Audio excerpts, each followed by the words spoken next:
Throughout much of this conference, you have heard or are going to hear about presentations on commercial topics such as natural gas markets, development of the LNG industry, and all sorts of other things about LNG. You're also going to hear about presentations on technical subjects such as shipping, storage, and production. And I know that you're concerned about all of these commercial and technical topics, but I would like to talk to you today about something that is equally important, something that every project and every project manager should know about and think about through each phase of your project. This important topic is your social license to operate. Your social license to operate is integral to the success of your projects. Without a social license to operate, social and environmental concerns can quickly cause significant delays or even completely derail your project. When you have a good social license to operate, which includes robust and proactive government partnerships and inclusive community engagement, you can help create and maintain long-lasting acceptance of your company and your project. So it's best to engage early on with impacted stakeholders and communities. This will make your project a success. I'm sure all of you are familiar with this type of slide. Please read it quickly, because I'm sure I don't have a lot of time, right, David? I'll question you later. Okay. In my presentation today, I will talk about what is a social license, where it got its roots, and discuss what benefits a strong social license to operate will give each and every project. I'll talk about how to earn your social license, what approach could be helpful, give you some examples of where this has worked successfully for BG, and then lastly, how you can measure your success. So let's get started. To put it simply, a social license to operate is obtaining broad public support for your operations. This broad support comes from the government, the community, and other stakeholders. It recognizes that communities have a need to participate in matters that affect their community, but it will eventually allow you to give benefits from your project. A social license is an intangible, non-permanent measure of ongoing acceptance of your activities by the community and other stakeholders.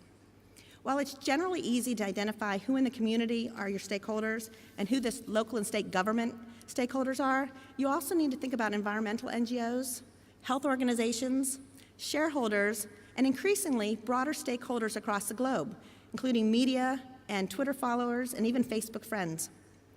And because of this tremendous growth in the social media aspect, receiving and maintaining a social license is now becoming increasingly more difficult. It's not just about how you affect your local community, but it's about your wider global presence. Social media has allowed stakeholders from across the globe to engage at a local level. Communities, governments, NGOs, and a broader public base are more engaged in the entire life cycle of all your projects. But most specifically, these stakeholders will become engaged in energy projects starting from the initial commissioning and environmental reviews throughout all entire operational phases of your project. It's simply not good enough to have just all of your permits in place. It's not simply about your company's public image or your company's reputation. Your social license is about whether or not your business will succeed, and it affects your bottom line. But where did this idea of a social license come from? While many of the academics talk about the creation of a social license to operate coming from the mining industry in the 1990s, I believe it really started much earlier than that. It just didn't have the catchy name. In 1962, Rachel Carson wrote an influential book called The Silent Spring. Miss Carson wrote about the effects of pesticides on public health, telling her readers that the pesticides causes more harm than the pests themselves. The book quickly became a bestseller because portions of the book showed up in the New Yorker magazine. As the book gained more popularity, the public became alarmed by the possibility of chemicals tainting their water supply and causing illnesses and disease. The U.S. Department of Agriculture was swamped with letters from U.S. citizens wanting the government to do something about it. The chemical industry tried rebutting these concerns by educating the public about the benefits of pesticides, but the public didn't want to hear about it. The damage had already been done, and it happened very quickly.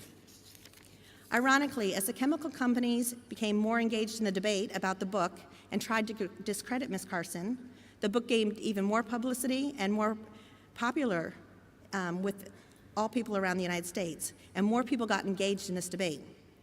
Finally, the debate was so strong that the then U.S. President, John F. Kennedy, ordered his Science Advisory Committee to look into it.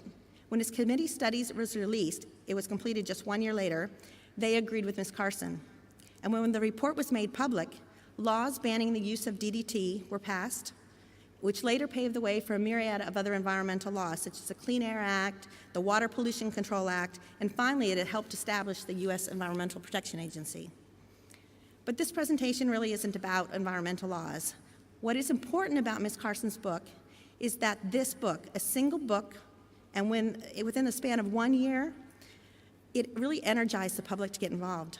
The chemical companies were conducting their businesses within the law. They most likely had all their permits in place. They were hiring people from the general public to work in their factories. And they believed they were providing a beneficial product to the public. But this wasn't enough. This book generated a huge community response that changed an entire industry. The pesticide community lost their license to operate. And this happened very quickly without the help of Twitter or Facebook. And while the concept of a social license to operate arose with the effects of Ms. Carson's influential book, it wasn't until the 1990s when the phrase social license to operate actually started appearing and being used.